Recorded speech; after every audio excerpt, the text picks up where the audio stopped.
Welcome to In Context, coming to you from Vine Sanctuary, an LGBTQ-led farmed animal refuge in Vermont. We bring you conversations with authors and organizers exploring the connections between animal advocacy, race, gender, and social justice to help put today's big questions in context.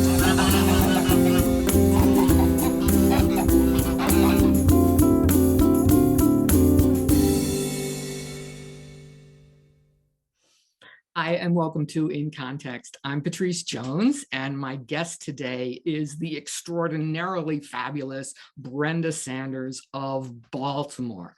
As always, I'm joining you from the grounds of Vine Sanctuary in Vermont. And I usually start the show by talking about a particular animal at the sanctuary. But what I'm thinking about today is a particular place in the sanctuary that's called the Commons. The Commons, ruled by a turkey called Caroline, is a big barn with several coops attached in which cows and sheep and goats and alpacas and chickens and ducks and geese and guinea fowl and others cooperate to co-create a community of care and mutual respect across differences. And why I'm thinking about this right now before interviewing Brenda is because Brenda's work has been all about community. And so when I think about Brenda Sanders, I think of community. And when I think of community, I think of the Commons here at Vine Sanctuary. Brenda, welcome. And thank you so much for making time in your always too busy schedule to talk with us today. Thank you so much for inviting me. I cannot think of anything else I would rather be doing at this moment. Well, that's so sweet. I remember the first time that I met you, which was at the Left Forum in New York City. I had come down from Vermont to attend it. You had come up from Baltimore to attend it. And it was in the discussion after a set of presentations about intersections among animal exploitation and various forms of injustice among humans. And there was some conversation afterwards, and you spoke up and just so casually referenced a project in Baltimore that was like so awe-inspiring, which was a community garden attached to a vegan project. Can you tell me a little bit about that project first, and then we'll get into the 1,100 other projects that you're involved in? Absolutely. And I'm so glad you asked me about this because I hadn't thought about that project in a while. So much has happened since then, and I am just so uh involved and engaged in so many things that I rarely take the time to just remember where I came from and how this all kind of got started. The Penn North Community Garden. Penn North is a community in Baltimore, very, very marginalized. As a matter of fact, the main source of income in that particular community was industry. And so when industry left, the community was just forgotten. And so I moved into the community and I immediately saw that there were just so many issues there. And so I just thought, I always think like, what can I do? It's always about like, what can I do? How can I help? You know?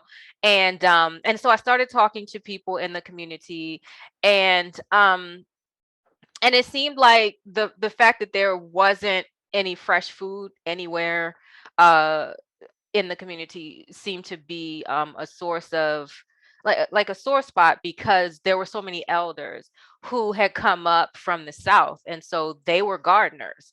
And I just sort of got inspired. Now, I'm not a gardener.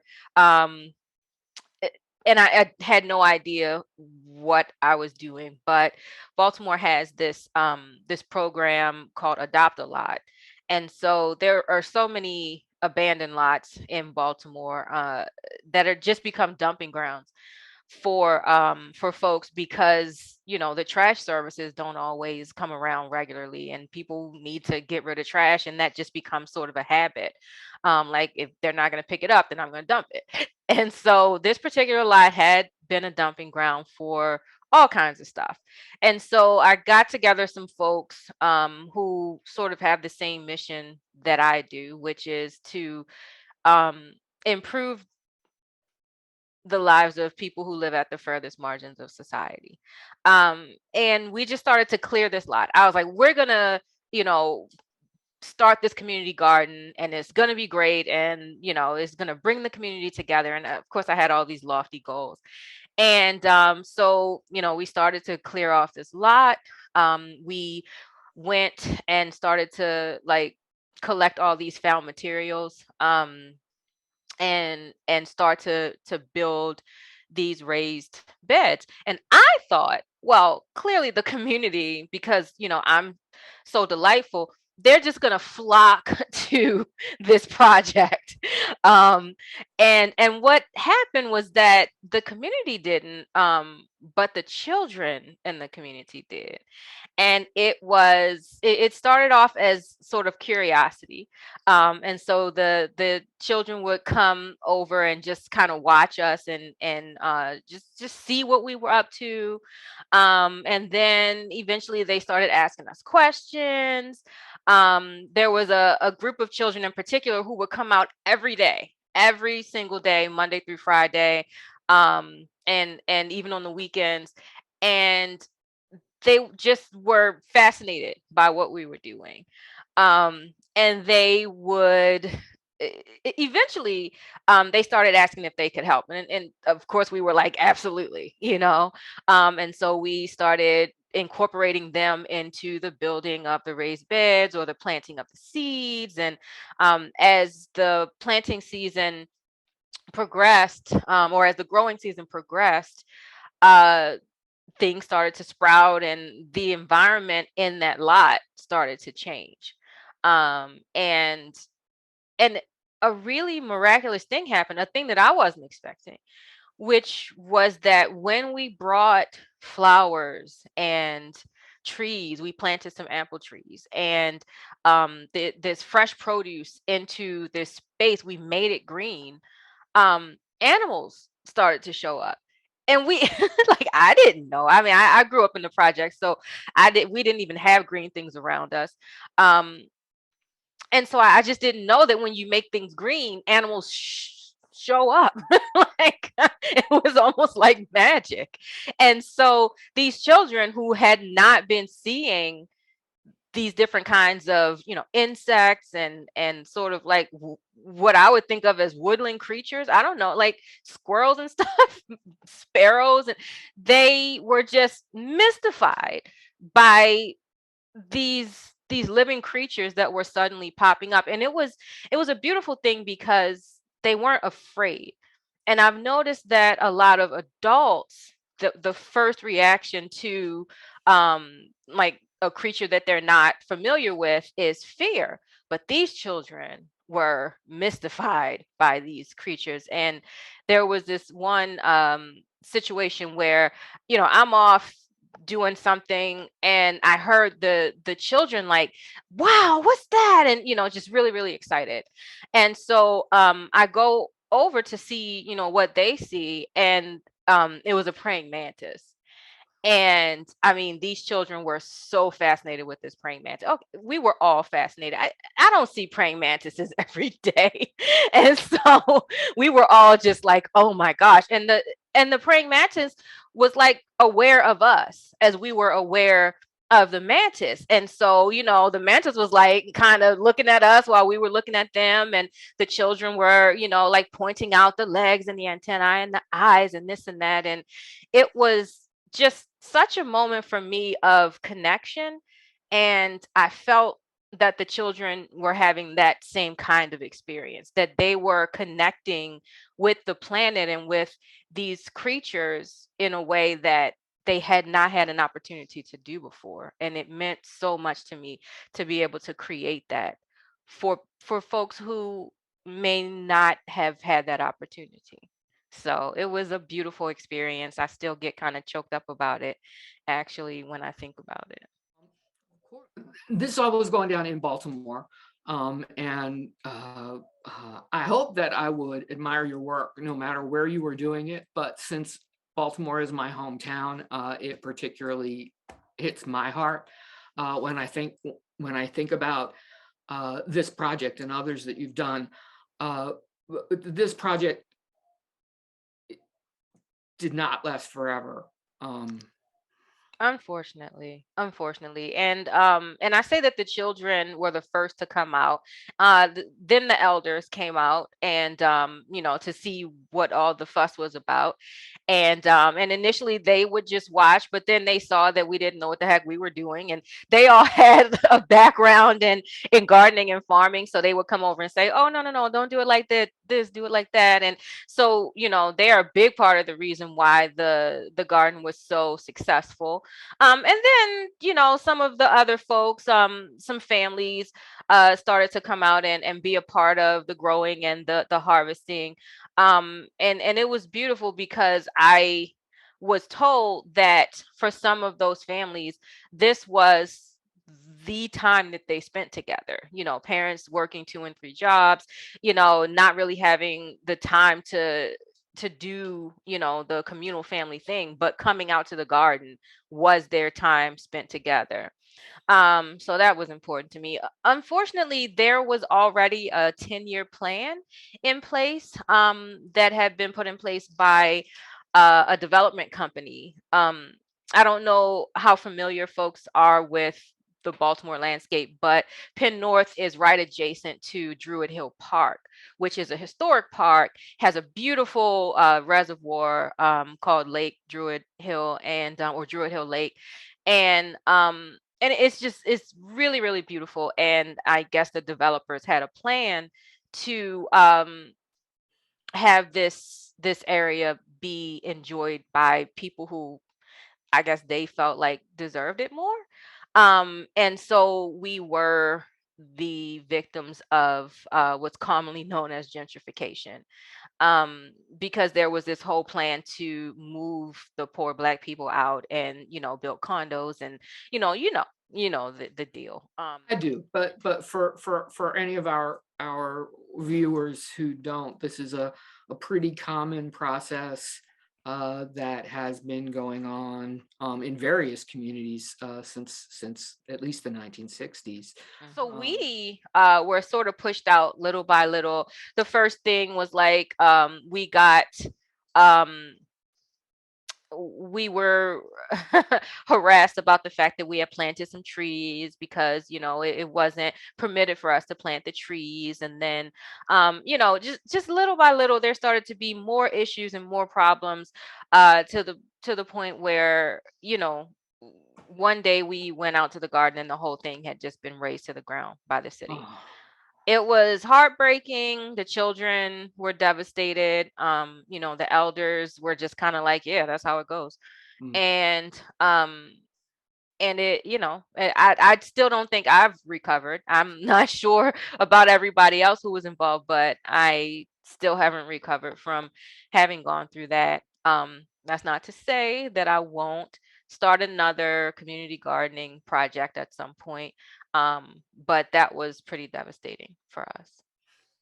I when I was thinking about which animal to talk about to begin the interview with Brenda Sanders, one bird I had thought of was a bird who we called Chumbawamba, because he came to the sanctuary at our original location after jumping off a poultry truck headed for the slaughterhouse, and he had a broken back, broken leg, and a broken wing, and a broken beak. But he had really been knocked down, but he got back up again, just like that song by the band Chumbawamba, and Mm. then was adopted by a group of ducks, one of whose name was Baltimore. Uh, Oh. and I'm thinking of that right now because this must have just been heartbreaking, just in every way. I can sort of feel what it would have felt like to just suddenly see it's not just your labor, but this glorious alternative space of green and healing and nourishment and community to which animals flocked, just raised by the bulldozers in service of profit. Yep. Yep. But Yep. you did not allow that to knock you down permanently, because I can't even list all of the projects that you've done since. So can you just run us through some of the projects that you've been involved in Baltimore? Yeah. Wow. Okay. So I guess it sort of all started with the the study, the Johns Hopkins study that I found out about at a community meeting. That it compared two different communities in Baltimore City. One is an affluent white community.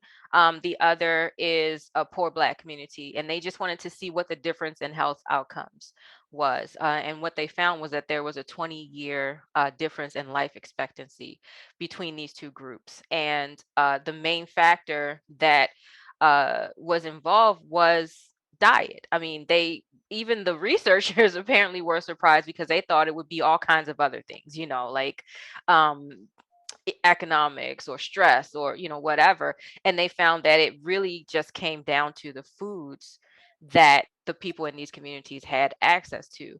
And, I had been eating plant foods for decades at that point.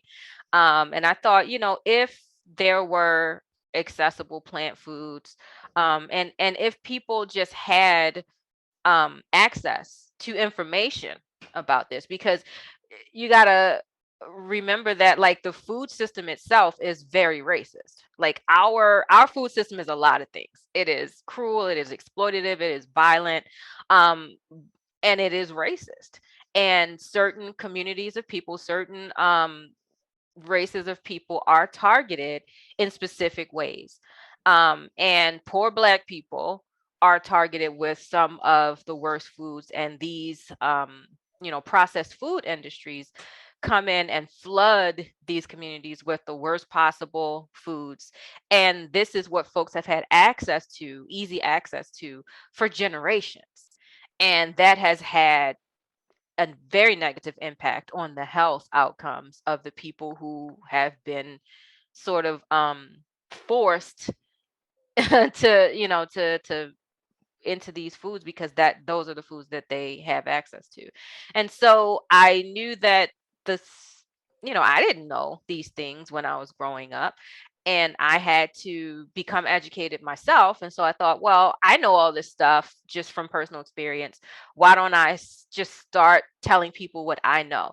And at that point, I didn't even know that that was activism. I didn't know that I was doing anything other than just trying to fix, right or wrong. Um, and so I just cashed in my savings account, which quite frankly wasn't much, but I was able to go and get some cooking demo equipment. And I just started going door to door to churches, to community centers, to health fairs, whoever would have me. I would just offer to do these free plant-based cooking demos, and it would end up being like like a little mini lecture, which I never planned, but I just had stuff to say. And and it would be followed by this demonstration of how to take these plant foods and make them delicious. And then I would do like not necessarily samples, but like we would have dinner. Mhm. And because I'm all about community, and I'm all about family. And what do? You get together and you eat together. And so that's what we would do, and I just started doing that all over the city.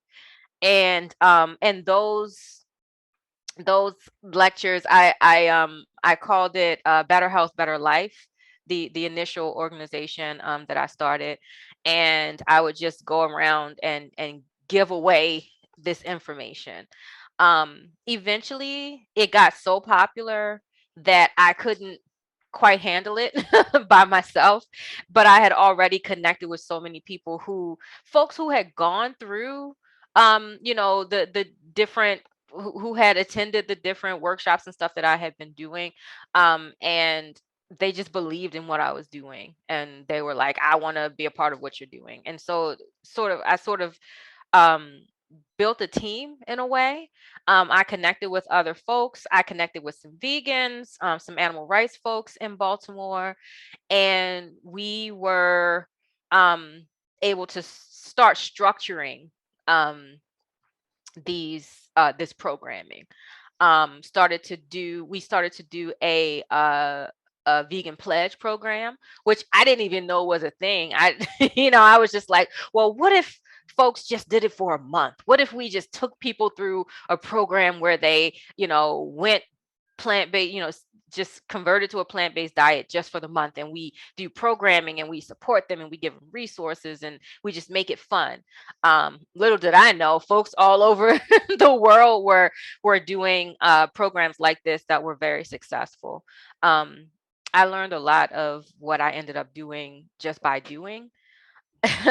And that was one of the things. Eventually, um we just needed a base of operations. We were just needing a larger space to do what we were doing, because it went from, I've done in the beginning, I've done presentations in front of two people. Once I planned a presentation, lots of people RSVP'd, and then there was like a torrential downpour, and one person showed up, and we had the best time, and we ate lots of food, and they took some food home, and it was just a great thing. But eventually we just needed the space because there were dozens of people, and then there were hundreds of people, and we needed a base of operations. And so Thrive Baltimore was born. And Thrive Baltimore is the community center where we were just able to expand our reach and expand the work exponentially. Um, we started a program called the Plant-Based Jumpstart, which is just a 4-week program where, each week we have people come in um, on a Saturday, and there's some kind of programming. So initially it was just me talking, which is a lot more fun than you might think. And then, but then eventually, folks wanted to hear from doctors. They wanted to, hear from chefs. They wanted to hear from professionals. And so I had started connecting with people by then. So I started being able to bring in like healthcare professionals, professional chefs, nutrition, all kinds of folks. And then having them share their expertise with folks. Those folks told folks who told folks who told folks, to the point where we had, I think, a 500-person capacity, and we would be at capacity at every event. We did fun stuff, like really fun stuff. Like we had it's Baltimore, so we had a vegan crab cake competition, which, Patrice, you missed it. I'm sorry. It was amazing. Y'all had the mac and cheese smackdown of some kind. Yes. That event was so big we weren't even able to have it at Thrive.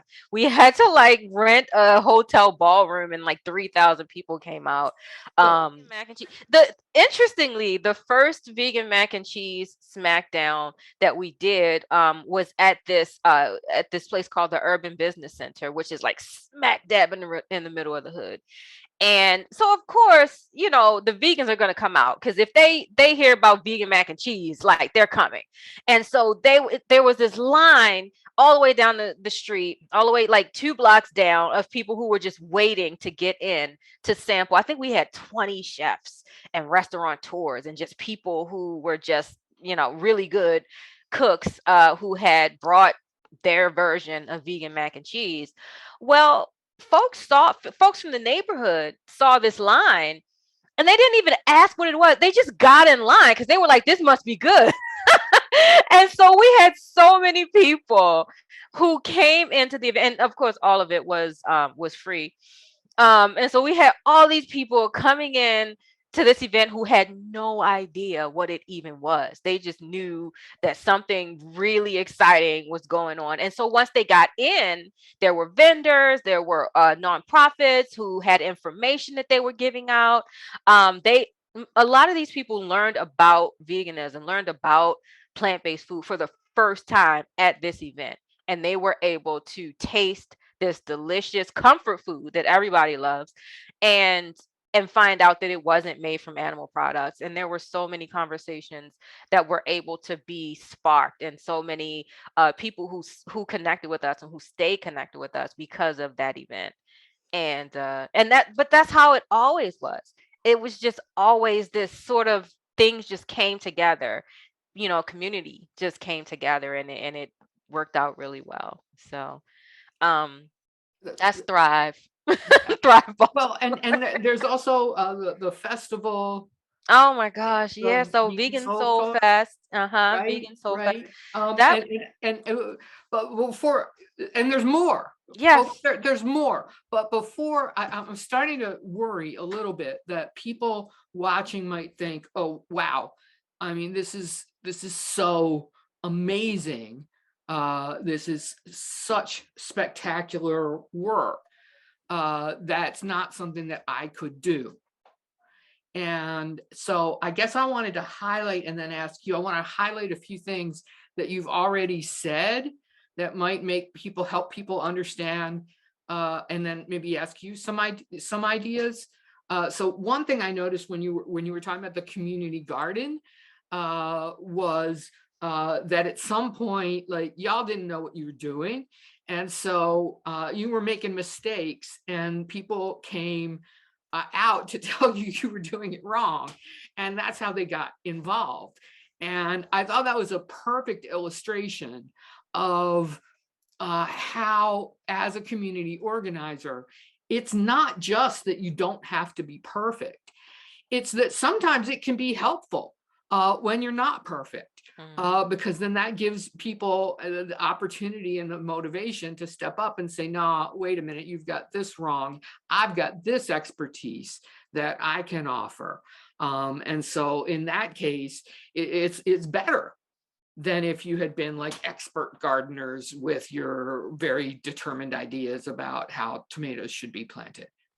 Exactly, because I think sometimes a certain level of arrogance comes with expertise, right?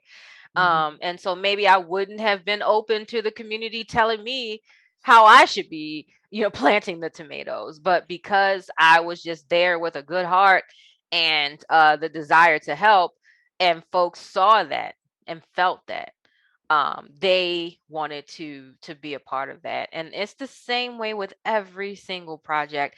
I don't have a background in event planning. I don't have a background in any of that stuff. I just saw a problem, and I felt motivated to do whatever I could to try to resolve it. So you said before that, first there were dozens of people, and then there were hundreds of people, and at first it was just you, and then it was you and like maybe 5, 6 other people, and then so what is it, if you reflect back, like what are the characteristics of the ways that you and other people, you are interacting with other people, that allows these groups to grow from like one person to 6 people to dozens of people to hundreds of people? That I, I didn't purposely make my goal to empower people. But I think that I was unconsciously empowering people to use their own creativity and their own ideas and their own perspectives and their own experiences, um, to help with the greatest good, right? Because it feels good to do good. And that's just a fact. I mean, I've never really met somebody who's like, it was a good thing that I did and I hated every minute of it. It feels good to do good. And so I think that people just felt inspired by my passion and um, my love of the community and my desire to want to make it better. That was an inspiration for them to want to be a part of that. And it's going to happen for anybody who is considering doing community-based activism. Go in with an open heart, and that's going to shine through. And that's what's happened, certainly in Baltimore. I mean, this work has taken on such a momentum that I wouldn't, if you had told me 10 years ago that Baltimore would be sort of like a vegan mecca, um, I would have been like, "Oh, you." Yeah. Sure it will, but I mean, it's happened. So it seems to me also that you've been sincere in what you're trying to do. In other words, um,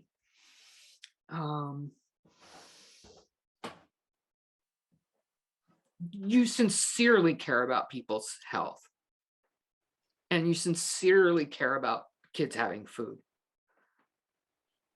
in the same way that you also sincerely care about the well-being of animals. And it's not the case that like one or the other takes precedence, or that really you only care about this one thing and then you're just sort of talking about these other things to try and convince people. It seems to me that your dedication to what you've been doing has been really sincere, and that shows through. I I hope so. It makes me happy to hear you say that, because it's not always easy, and I've made a lot of mistakes, and I have just made sure to learn from those mistakes.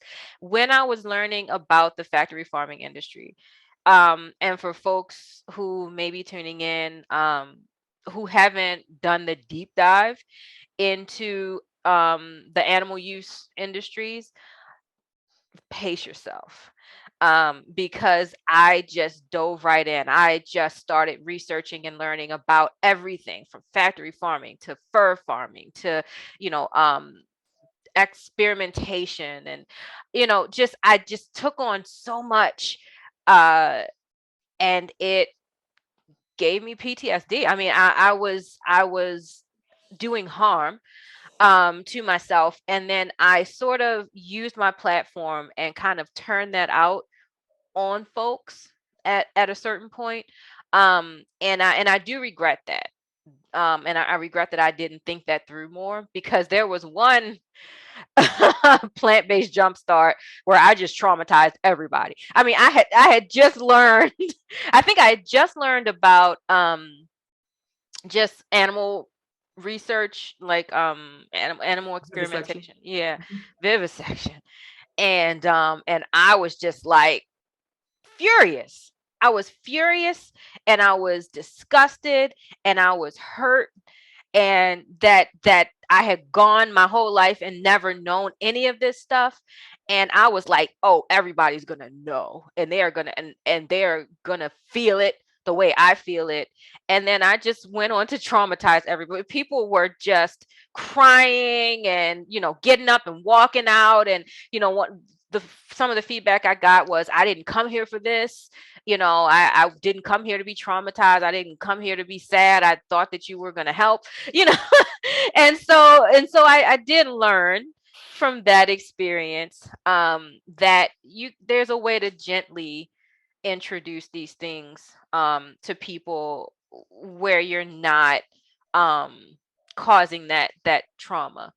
Um and but people do need to know, and people do deserve to know, and people can make better choices when they do know about all the different ways in which we are harming animals, all the different ways that animal use industries are harming us.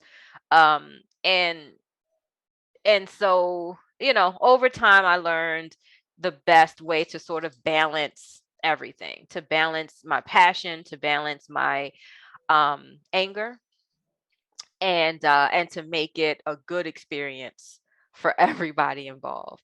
So but and the folks who are thinking about doing community activism, you're gonna make mistakes, and you're gonna learn from those as well. Um, but a big part of my work is to make sure that everything I know is is accessible to other activists, so that maybe they won't make some of the mistakes that I made. They can make their own mistakes. And there are endless mistakes for humans to make. I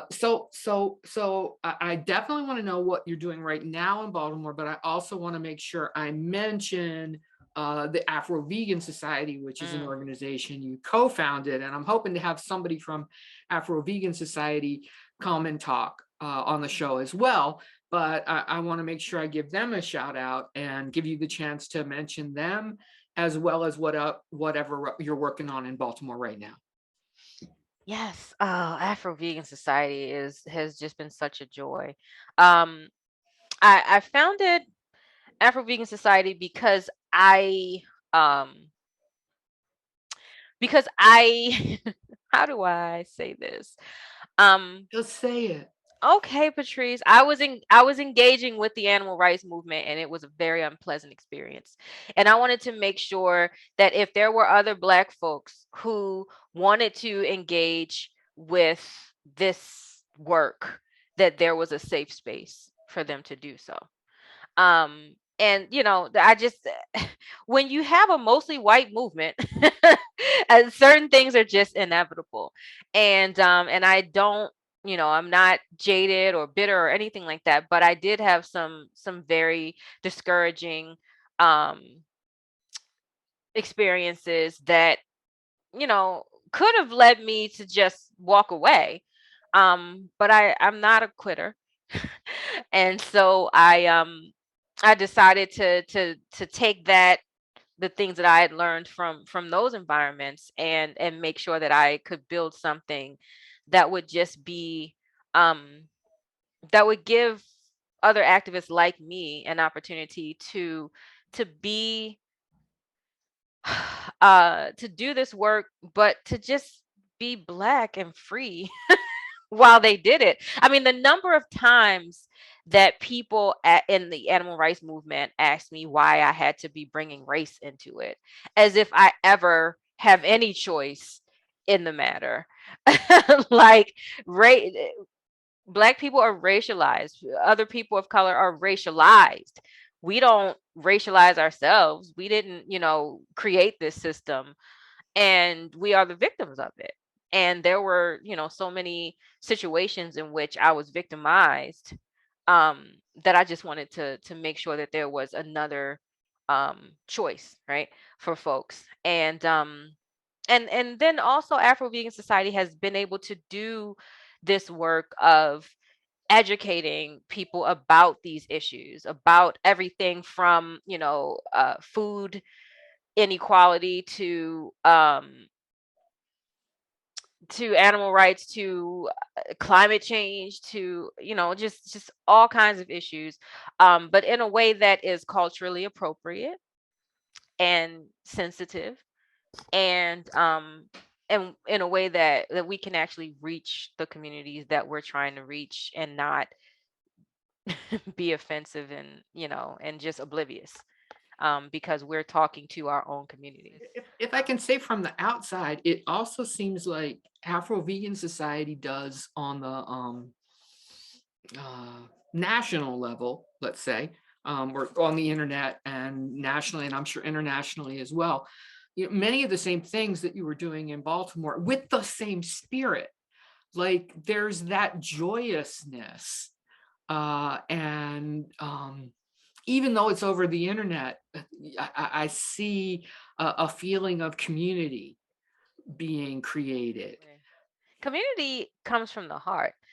And one of the things that the pandemic sort of forced on our work, is, we couldn't get together large groups of people anymore. And at that, at the point 2 years ago, we didn't have a choice about how many people were coming. I mean, people were just flocking to our events.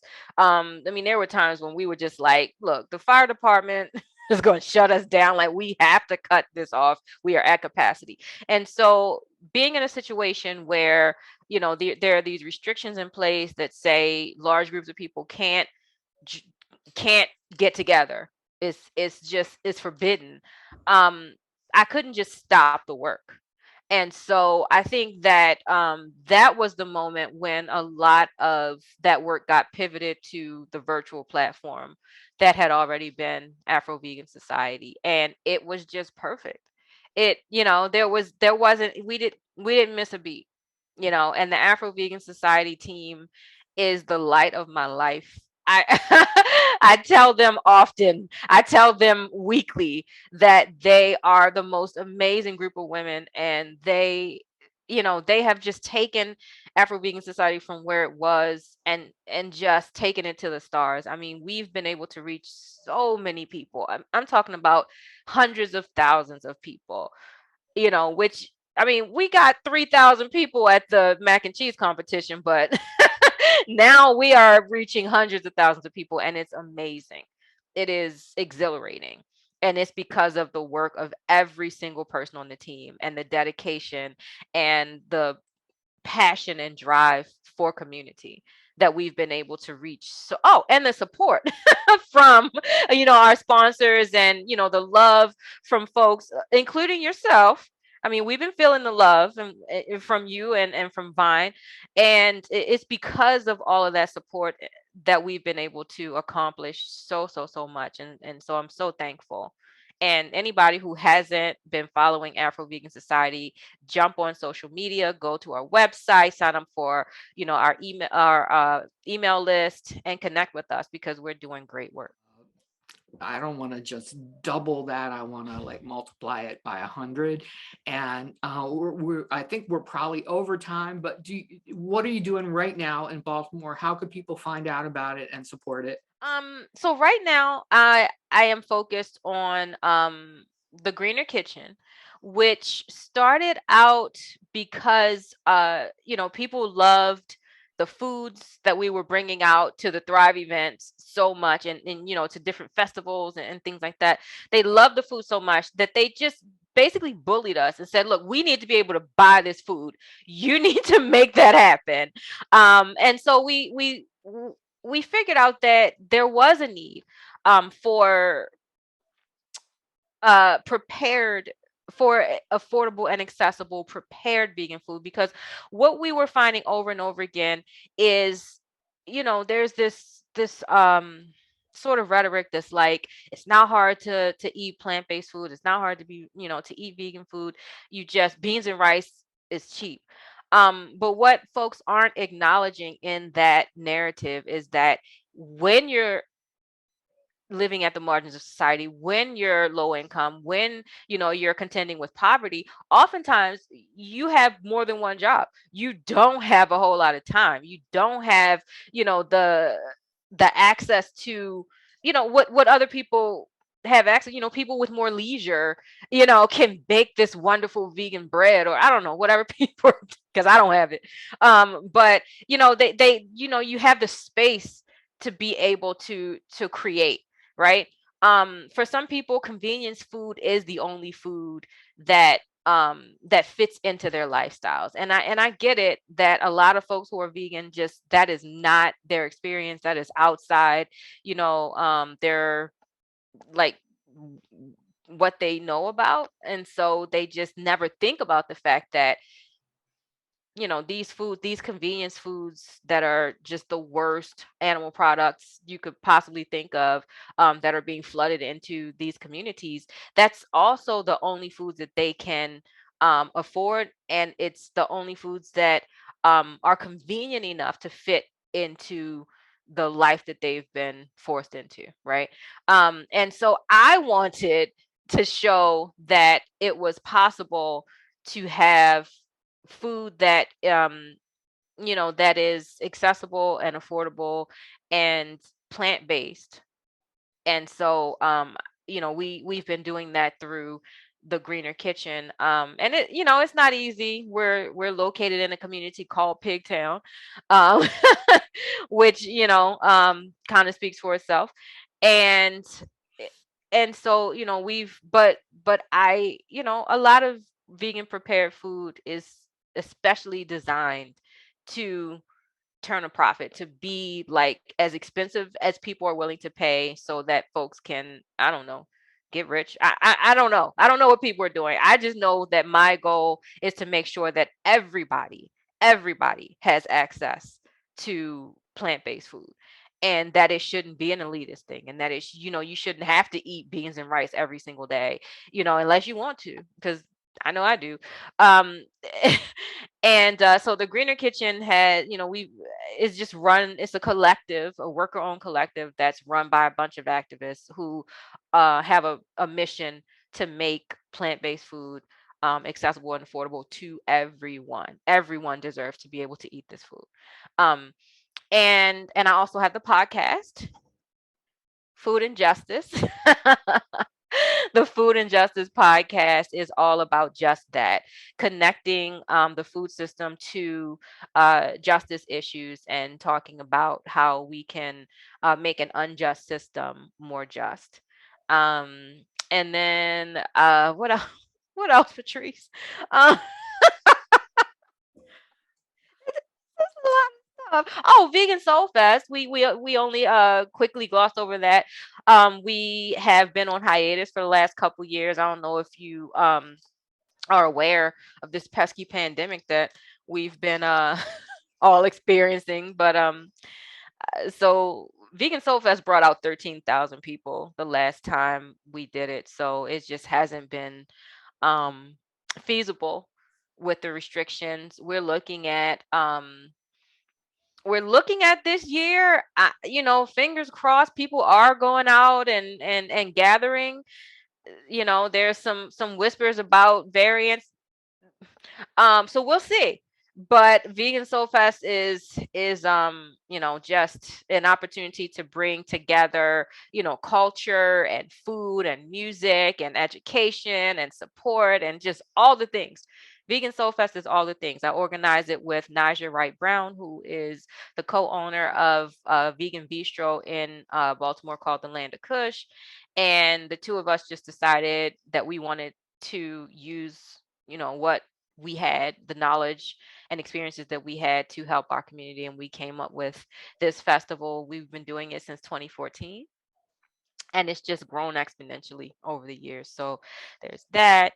I speak. I'm writing a book. I don't know, Patrice. I'm doing a lot. I'm doing a lot. You don't have to list any more.